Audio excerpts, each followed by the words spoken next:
for better days.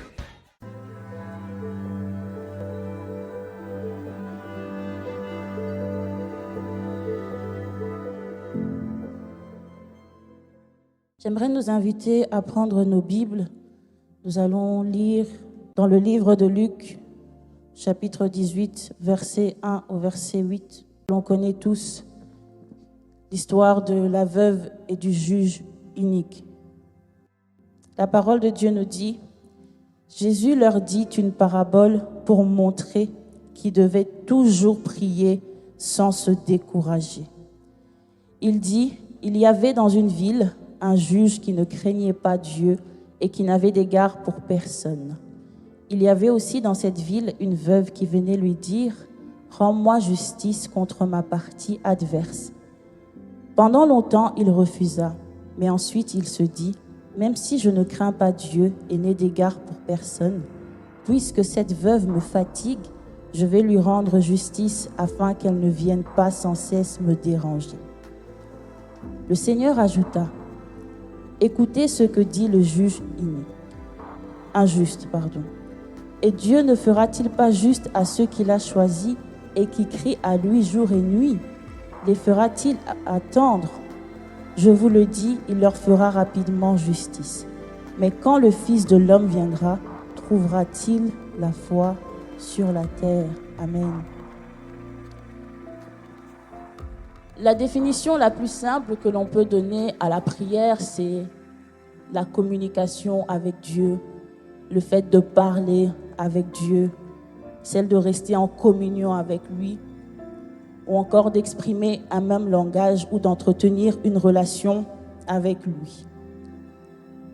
Et on sait qu'il existe plusieurs sortes de prières. Nous avons la prière de supplication, la prière d'action de grâce, la prière du salut, la prière d'intercession, la prière de miséricorde, la prière d'adoration, etc.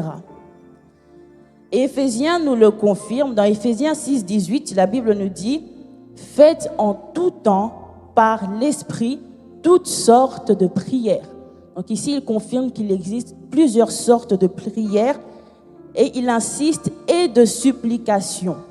Veillez à cela avec une entière persévérance et priez pour tous les saints. Mais ce qui a le plus retenu mon attention dans ce verset, c'est « Faites en tout temps par l'Esprit ». Nous savons que l'humain est tripartite. Nous avons un corps, l'âme et l'esprit. Paul nous exhorte ici et il met un point d'attention sur l'esprit. Il n'a pas dit faites en tout temps par la chair, donc le corps. Il n'a pas dit faites en tout temps par l'âme, mais il précise faites en tout temps par l'esprit. Il disqualifie d'emblée la partie corps et la partie âme. Et nous savons que c'est dans l'âme que siègent nos émotions. Nous savons que c'est dans l'âme que siège la peur, le doute, l'anxiété, la joie, la colère, la fatigue, l'envie ou la désenvie. Je ne sais pas si ça se dit, mais désenvie. C'est dans l'âme que nous trouvons toutes sortes de ces émotions. Et Paul nous exhorte justement à prier par l'esprit. Je me suis dit, mais pourquoi est-ce qu'il insiste autant? Lorsque Dieu nous a créés, dans Genèse, la Bible nous dit que Dieu nous a créés à son image et à sa ressemblance. Nous savons que Dieu est esprit. La partie en nous qui ressemble à Dieu, c'est notre esprit. Donc lorsqu'il nous exhorte à prier en esprit, il nous exhorte en fait à prier à la manière de Dieu et sortir de la manière de l'homme qui est émotionnel. Certes, c'est l'homme, les émotions qui nous permettent de prier. C'est la peur quand on a peur, quand on est anxieux. C'est ça qui nous permet d'entrer dans la prière et de prier. Mais Paul nous exhorte de ne pas rester dans la dimension de l'émotion, mais de monter dans la dimension de la prière par l'esprit. Parce que c'est par l'esprit qu'on peut prier dans la manière de Dieu. Je disais tout à l'heure que c'est l'émotion qui nous permet de prier ou de ne pas prier. C'est dans mes émotions que je dirais « je suis fatigué, je n'ai pas envie de prier ce matin ». Je n'ai pas envie de prier cet après-midi. Je n'ai pas envie d'aller dans l'église. Or, Dieu n'est pas un Dieu émotionnel. C'est un Dieu esprit. Le fait de sortir de nos émotions permet de prier de manière qui qui nous rapproche de Dieu. Et Philippiens 4:6 nous dit, ne vous inquiétez de rien. Ça veut dire, faites taire vos émotions. Mais en toute chose, faites connaître vos besoins à Dieu. Et là, on précise encore par des prières et des supplications avec des actions de grâce. Qu'est-ce que signifie la supplication? La supplication est définie comme des prières faites avec instance, avec insistance, là où on insiste et avec soumission. C'est pourquoi ce matin, j'aimerais fortifier quelqu'un qui avait perdu goût à la prière de supplication, de prier encore. Notre thème de ce matin est « Prie encore », que je tire dans notre lecture que nous allons encore faire tout à l'heure, dans Matthieu 15, 21 à 28. Jésus, étant parti de là, se retira dans le territoire de Tyr et de Sidon. Et voici une femme cananéenne qui venait de ces contrées, lui cria « Aie pitié de moi, Seigneur, fils de David. Ma fille est cruellement tourmentée par le démon. » Il ne lui répondit pas un mot. Et ses disciples s'approchèrent et lui dirent avec instance « Renvoie-la, car elle crie derrière nous. » Il répondit « Je n'ai été envoyé qu'aux brebis perdues de la maison d'Israël. » Mais elle vint se prosterner devant lui, disant « Seigneur, secours-moi. » Il répondit « Il n'est pas bien de prendre le pain des enfants et de le jeter aux petits chiens. » Oui, Seigneur, dit-elle, mais les petits chiens mangent les miettes qui tombent de la table de leur maître. Alors Jésus lui dit, femme, ta foi est grande et qu'il te soit fait comme tu veux.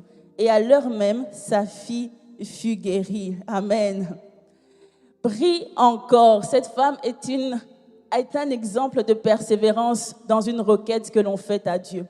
Et je me disais, mais qu'est-ce qui fait en sorte que l'on puisse se relâcher dans la prière? Quels sont les obstacles qui nous permettent de ne pas être persévérants dans la prière?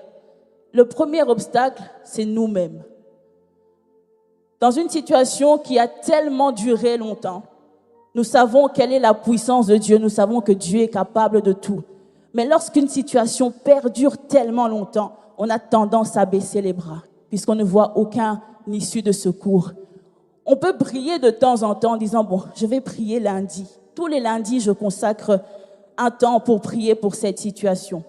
Ou des fois, on oublie, on se dit juste, ah, Dieu est souverain, que Dieu fasse de toute façon. On fait en sorte que certaines situations deviennent normales, comme si c'était, voilà, c'est la situation, c'est comme ça. Ah, c'est Dieu qui a voulu. Et cette douleur-là commence à devenir une douleur normale. On fait de cette situation comme quelque chose qui fait partie de nous. Nous savons que nous avons un Dieu puissant, mais nous savons qu'il y a aussi un problème qui nous accompagne tous les jours. Et parfois, c'est normal. Et ça reste ancré dans nos pensées, ça reste ancré. On sait que dans notre famille, c'est toujours comme ça. Hein. On sait, hein. C'est bizarre, on sait que tous les premiers enfants qui naissent meurent. Ah, ils ne comprennent pas. Ils disent que ils savent que ce n'est pas normal, mais ils font de cette situation une situation normale. La Bible nous dit que Anne montait chaque année. Elle était mariée à son mari et avait une coépouse qui s'appelait Pénina. Dans la précision que la Bible nous donne, on peut comprendre que Anne était la première épouse et Pénina la deuxième. Et on dit que Pénina avait plusieurs enfants. Et la Bible nous précise que chaque année, eux tous montaient à Silo afin de faire une offrande à Dieu. On ne sait pas combien de temps ça a pris. Ça pouvait prendre 5 ans, 10 ans, 20 ans, 30 ans. On ne sait pas combien de temps cette situation avait perduré. Mais Anne n'a jamais perdu espoir. Elle a continué à prier chaque année pour cette même situation. Jusqu'à arriver à un moment où on l'a pris pour une folle en disant « Mais tu es ivre ou quoi ?» Elle dit « Non, je suis simplement en train de répandre mon âme devant le Seigneur. » Elle était en train de prier avec supplication, de supplier à Dieu de lui faire grâce. C'est pour ça que j'aimerais dire à quelqu'un, si tu dois faire même 6 heures de prière pour un seul et même sujet, fais-le. Ne te dis pas, je vais aller à A, à B, à C. Si tu dois prendre 6 heures, si nous devons prendre 10 heures de la journée pour prier pour un seul et même sujet, faisons-le, car le Seigneur est sensible à la supplication. Et Anne ne se battait pas contre Pénina. Si nous lisons bien, la Bible nous dit, c'est Dieu qui l'avait rendue stérile. Elle ne se battait pas non plus contre le diable. Le diable a simplement, il a juste profité de la situation pour passer par Pénina, pour l'accabler, pour la mortifier. C'est le terme que la Bible utilise. Mais Anne ne se battait pas contre Pénina, ni contre le diable. Elle se battait contre Dieu. C'est Dieu qui avait permis que cette situation arrive dans la vie de Anne. Et Anne avait compris le secret pour sortir de cette situation, c'est de répandre son âme devant le Seigneur, de prier avec supplication. J'aimerais dire à quelqu'un que le problème par lequel tu passes, c'est Dieu qui a permis que tu passes par là afin que tu sois un témoignage pour toutes les personnes qui t'entourent. Aujourd'hui, on est en train de prier le Dieu de Anne. Lorsqu'une femme est stérile, elle se réfère à Anne directement en disant, tu lui as donné Samuel. Je veux voir aussi mon Samuel. Alors je prie que tu ne baisses pas les bras dans la situation par laquelle tu es en train de passer, que Dieu a permis. S'il te plaît, ne baisse pas les bras afin que tu sois un témoignage pour toutes les personnes qui pourront passer par la situation par laquelle tu passes. Revenons-en à la femme cananéenne. Celle-ci, c'est réellement un exemple de la supplication et de la persévérance. La femme cananéenne a été butée à plusieurs choses qui auraient pu la faire abandonner.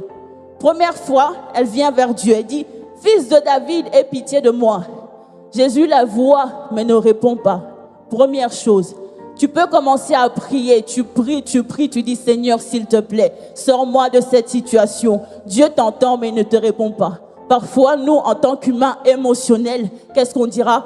Ah, Dieu ne veut pas m'aider, j'arrête de prier, tant pis, que cette situation continue, tant pis, ce n'est que lui qui fait ce qu'il veut, il est souverain. Cette femme ne s'est pas arrêtée à là. Ensuite, elle continue. Deuxième chose qui se présente à elle comme obstacle, c'est que ce sont les disciples qui disent à Jésus, chasse-la. Et j'aime la précision de la Bible, car la Bible dit, les disciples lui disent, chasse-la avec instance. Eux aussi étaient dans l'instance de la chasser. Pendant qu'elle était dans l'instance de voir Dieu, la main de Dieu agir dans sa vie, de l'autre côté, les disciples étaient chasse-la. Donc, il y a une instance dans ta vie. Lorsque tu pries, sache qu'il y a toujours deux mondes spirituels qui sont confrontés. Il y a ta persévérance dans la prière et il y a le monde de l'ennemi qui est aussi en train de faire dans l'insistance que tu ne puisses pas voir la main de Dieu s'accomplir dans ta vie. C'était la deuxième chose. Deux choses qui faisaient en sorte qu'elle aurait pu reculer en disant, même ses disciples me chassent. Alors ça veut dire que cette guérison n'est pas pour moi. Non, non, non. Cette femme a continué. Troisième chose, c'est Jésus qui lui répond lui-même en disant, je n'ai été envoyé qu'aux brebis perdues de la maison d'Israël. Ah, si Dieu te répond comme ça, on arrête. À moi, si Dieu me répond comme ça, j'arrête. Je dis, ok, ça veut dire que ce n'est pas pour moi. Ça veut dire que je ne peux plus prier, ça veut dire que cette portion ne m'appartient pas. Cette femme a continué. Elle a donné une réponse. Jésus, donne-nous cette même foi et cette persévérance. Malgré tout ça, il y a une attitude qu'elle a fait. Au lieu de reculer, malgré les trois choses, les trois obstacles qu'elle a connus, la Bible dit qu'elle vient se prosterner. Dieu lui dit, je n'ai pas été envoyé pour toi. Elle dit, d'accord, mais je me prosterne quand même. Quand bien même les situations perdurent dans ta vie, n'abandonne pas, mais prosterne-toi devant l'Éternel des armées, lui qui a la solution à toutes choses. Elle s'est prosternée devant le Seigneur. Elle a dit, Seigneur, je me rapproche de toi. Je suis en train d'entendre quelque chose qui n'est pas en corrélation avec la situation, avec l'exaucement que je te demande. Je n'ai pas envie de retourner en arrière. Je n'ai pas envie de reculer. Je continue avec insistance. Et elle s'est prosternée. Ensuite, ce n'est pas tout. Elle crie encore, Seigneur, secours-moi. Et Jésus lui dit, il n'est pas bien de prendre les petits pains des enfants et les jeter aux chiens. Ah non, moi je serais déjà partie depuis qu'on m'avait dit je ne suis pas venue pour toi. Cette femme est restée. Elle a connu une humiliation. Ça, c'est une humiliation devant tous les... Elle n'était pas seule avec Jésus. Il y avait plusieurs personnes qui étaient autour d'eux. Elle a connu une humiliation. Ça veut dire que toi, tu pries et tu montres à tout le monde que tu crois en Dieu. Tu montres à tout le monde que toi, ta vie, ta foi, ta guérison, ton miracle, il n'y a que Dieu qui peut le faire. Et puis, dans cette foi que tu es en train de démontrer à tout le monde, tu connais encore une humiliation publique où Dieu est en train de te dire, je ne suis pas venu, je ne peux pas te donner des choses, même aux chiens, je ne donne pas ça. Quelle humiliation! C'est comme si une femme qui priait pour avoir un bébé, enfin elle a une grossesse, et puis elle le montre, elle arrive à 5 mois de grossesse, et puis cette grossesse s'en va encore. Quelle humiliation de dire, mais Seigneur, qu'est-ce que tu es en train de me faire? Seigneur, pourquoi est-ce que tu m'humilies à ce point? Au lieu de s'en aller, au lieu de perdre la foi, au lieu d'avoir une prière émotionnelle, non, cette femme était conduite par l'esprit. Au lieu de rester dans l'émotion en se disant, ok, je m'éloigne. Non, elle est montée par la prière, par l'esprit que Paul nous exhorte de faire. Elle vient et elle répond, même les miettes, je veux ramasser. Même le petit bout des miettes qui tombent par terre, que les chiens mangent, je veux ramasser. Ouh, Seigneur, aide-nous réellement à avoir cette instance dans la prière. Et c'est là que Dieu, Jésus lui dit, ta foi est grande. Et au même instant, elle fut guérie. Instance dans la prière. Insistance dans la prière. Je prie que ta persévérance porte du fruit au nom de Jésus. Contrairement à Anne, où on a vu que c'est Dieu qui l'avait rendue stérile, il y a aussi des combats où c'est l'ennemi qui fait en sorte que nous ne puissions pas recevoir ce que Dieu avait prévu pour nous. Daniel était entré en prière et Dieu lui dit, au premier jour, je t'avais déjà répondu. Et pendant 21 jours, la réponse à sa prière, son exaucement était en train de se battre avec le monde des ténèbres qui ne voulait pas qu'il puisse avoir son exaucement. C'est ce que je disais tout à l'heure. Pendant que toi, tu ne pries pas instamment ou en insistant, de l'autre côté, eux, ils sont en train d'insister pour que tu ne puisses pas recevoir l'exaucement à ta prière.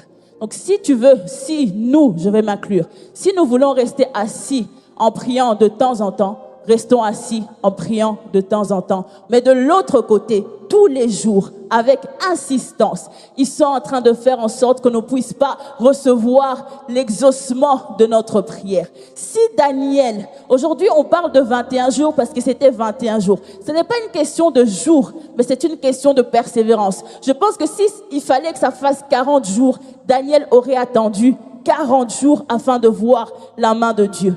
Si Daniel, pendant 10 jours, il avait persévéré, au 12e jour, il s'arrêtait. Il n'allait pas voir l'exaucement de sa prière. Or, l'exaucement avait déjà été fait au premier jour. Mais c'est parce qu'il a insisté, c'est parce qu'il a prié avec supplication, avec persévérance, qu'au 21e jour, Michael a enfin réussi à apporter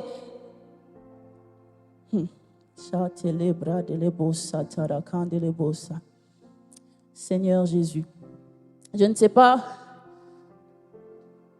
quels sont les combats par lesquels nous sommes en train de passer, mais le monde spirituel est réel. Il est temps pour nous de nous lever et de combattre avec persévérance, avec supplication, jusqu'à ce qu'on voit l'exaucement de nos prières.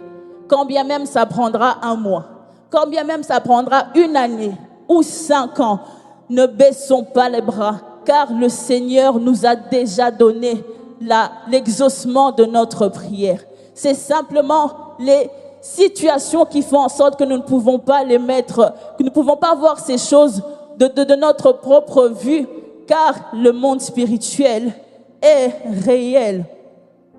Et avec la prière de supplication, quand on insiste tous les jours, Si on ajoute à ça une dose d'intimité avec le Seigneur, nous saurons que notre prière sera à tous les coups exaucée. Car Dieu est sensible aux prières des intimes. Souvenez-vous, alors que Lazare était mort, Marthe vient premièrement devant de Jésus. Elle a prié, elle a répandu son cœur en disant, je sais que tu peux faire quelque chose. Jésus lui dit, ton frère ressuscitera.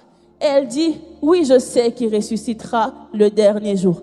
Ils sont en train de faire un échange et puis finalement, elle s'arrête là. Au lieu de creuser et d'aller dans l'intimité pour connaître la pensée et le cœur de Dieu pour cette situation, elle s'en va.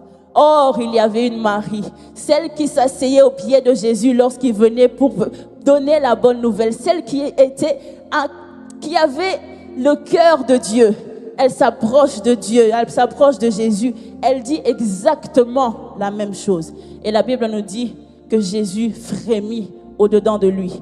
Sache que ton intimité avec le Seigneur fera en sorte qu'il frémisse au-dedans de lui. Après, on dit que Jésus a pleuré. L'échange qu'il a fait avec Marthe, il ne l'a pas fait avec Marie. Puisqu'avec Marie, c'est un échange qu'il fait au quotidien. Mais quand Marie vient dire, Seigneur, au secours, j'ai besoin de toi, Jésus frémit et il alla ressusciter Lazare. La persévérance dans la prière ajoutée à ça l'intimité fera en sorte que nous puissions voir l'exaucement de nos prières. Amen. Pendant que j'étais en train de préparer ça, j'avais une image qui me revenait en tête à chaque fois. Dieu me montrait comme un endroit où une surface très sale qui est remplie de saleté. Une surface où il y a plusieurs choses qui se sont incrustées dedans. Et c'est quelqu'un qui est censé laver cette surface afin que cette surface redevienne propre. Si cette personne vient laver une fois par semaine, cette surface ne va jamais devenir propre. Ou il verra quelques petites saletés s'en aller, mais à chaque fois qu'il partira, la saleté reviendra encore. Il y aura encore de la saleté qui va pousser, grandir. Or, une personne qui vient insister sur cette tâche qui est sale tous les jours, lundi, mardi, mercredi, jeudi, vendredi, samedi et dimanche, cette personne, même si elle ne voit pas le changement tout de suite, au fil de l'insistance, au fil du temps, quand elle continue d'insister, de nettoyer, elle verra à un moment donné, ah oui, il y a quelque chose qui est en train de se passer. C'est exactement comme ça avec la prière. Aujourd'hui, tu peux prier en disant, j'ai prié, j'ai fait mon rôle, j'ai fait ma part, c'est à Dieu de faire. Ok, mais ta part, et Paul nous exhorte à le faire avec instance, avec insistance. Alors ne perds pas espoir, même si la situation est devenue très difficile, même si la situation, à l'œil nu, tu ne vois pas la situation changer, ne perds pas espoir et continue de prendre ce balai, continue de prendre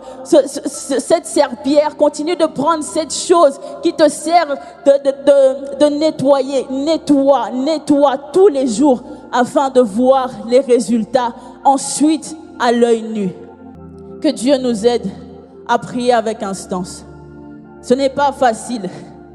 C'est vrai que c'est écrit dans la Bible, mais lorsque le découragement arrive, lorsque plusieurs situations se produisent, l'humain a tendance à prendre le dessus. C'est pour ça qu'il nous exhorte, prier par l'esprit, que nos émotions se taisent, mais que nous puissions prier avec instance jusqu'à ce qu'on voit la réalisation de ce que Dieu nous a dit. Il y a des situations par lesquelles tu passes, comme on a vu avec Anne, où c'est Dieu qui a permis. Et il y a des situations où Dieu a permis, mais que la main noire est en train d'empêcher. Alors j'aimerais que nous puissions élever nos voix maintenant et commencer à prier. Dans cette situation, prends une seule situation, une seule qui te fait mal à la tête pendant tout ce temps. Élève ta voix si tu veux te lever, si tu veux commencer à marcher. Mais commence à prier avec instance. Commence à prier avec supplication. Commence Commence à prier avec persévérance jusqu'à ce que tu verras la main de Dieu. Au sortir de ce lieu, que ce sujet soit un sujet de supplication pour toi, que ce sujet soit un sujet de persévérance pour toi, que ce sujet, tu puisses te dire, Seigneur, je le prends, ce sujet jusqu'à ce que je vois ta main agir au travers de ma vie. Élève ta voix et commence à prier.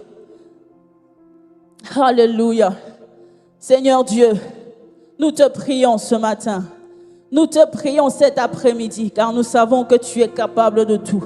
C'est toi qui nous exhortes de prier avec instance. C'est toi qui nous exhortes de prier avec supplication.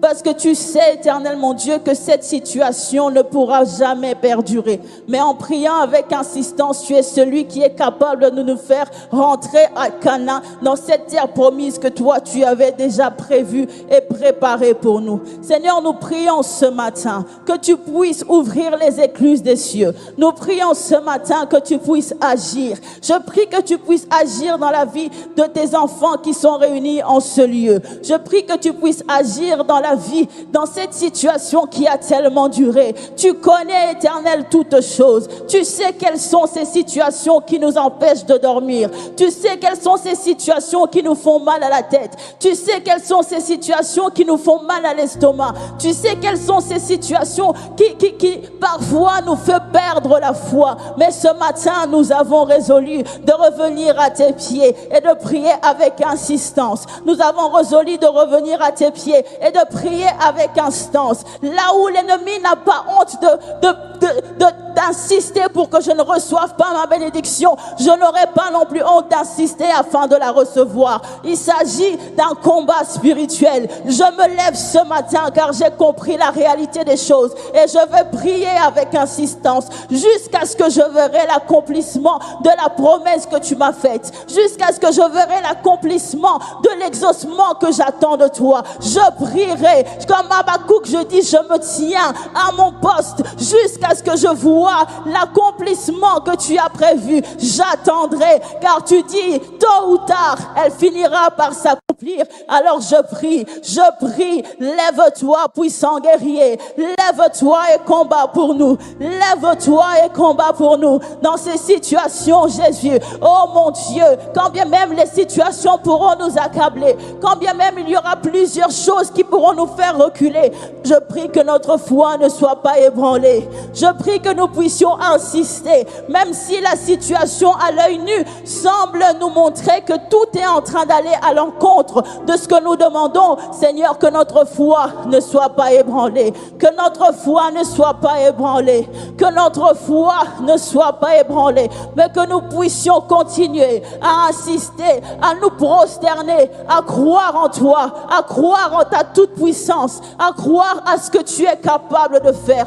Aide-nous, Seigneur. Aide-nous, Seigneur. Comme Élie, alors qu'il était en face des prophètes des Baals, il a dit qu'il avait un Dieu qui était capable de tout. Seigneur, nous avons un Dieu qui est capable de tout. Et j'ai pour habitude de dire que Élie n'avait pas le Saint-Esprit au-dedans de lui. Il venait et il partait. Mais nous t'avons au-dedans de nous. À combien plus forte raison nous pourrons également voir ces accomplissements et ces miracles se produire dans nos vies. Alors commence à le faire afin que nous puissions être un témoignage vivant pour toutes ces personnes qui passent par les situations par lesquelles nous passons. Seigneur Dieu, soutiens-nous. Donne-nous le courage, donne-nous la foi afin de persévérer. Donne-nous la foi afin de persévérer et de voir ta main agir. Et de voir ta main agir. Et de voir ta main agir. Et de voir ta main agir. Seigneur Dieu, aide-nous à sortir de l'émotionnel. Aide-nous à sortir de la prière émotionnelle et de monter dans la prière de l'esprit. Cette prière qui ressemble, cette prière qui te ressemble, car toi tu es esprit. Que nos émotions se taisent, mais que nous puissions prier avec insistance. Là où l'envie n'a pas envie de prier, que nous prions. Là où les choses pourraient nous faire reculer, que notre esprit reste fort et que nous puissions continuer à prier afin de voir l'exaucement des prières, afin de voir ta main agir dans toutes les situations où nous t'attendons. Fais-le, Seigneur. Fais-le, Seigneur Jésus. Fais-le, Seigneur Jésus. car nous croyons en toi. Fais-le, Seigneur Jésus. J'ai envie de parler comme cette femme en disant, même les miettes, je prendrai. Même les miettes qui tombent, je prends. Même les miettes qui tombent, je les prends. Seigneur, donne-nous ce courage. Donne-nous cette persévérance. Donne-nous cette foi jusqu'à savoir que tu accompliras ce que tu as prévu pour nous. Alléluia. Jésus. Merci, Seigneur. J'aimerais également te donner l'opportunité de faire de Jésus le Seigneur de ta vie. Tu peux répéter ces mots après moi. Seigneur Jésus, je me répands de mes péchés. Viens dans mon cœur. Je fais de toi mon Seigneur et mon Sauveur. Et merci Seigneur pour le baptême du Saint-Esprit en moi, dans le nom de Jésus-Christ. Par cette simple prière, je prie que le Seigneur te conduise sur le chemin de la nouvelle naissance. Trouve une bonne église qui a pour fondement la parole de Dieu. Passe par les eaux du baptême et donne à Dieu la première place dans ta vie. J'espère de tout cœur que ce message t'a encouragé.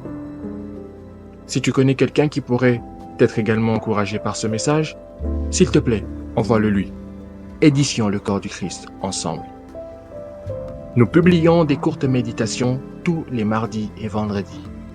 N'hésite pas à t'abonner à notre page pour ne rien manquer. Sois richement béni.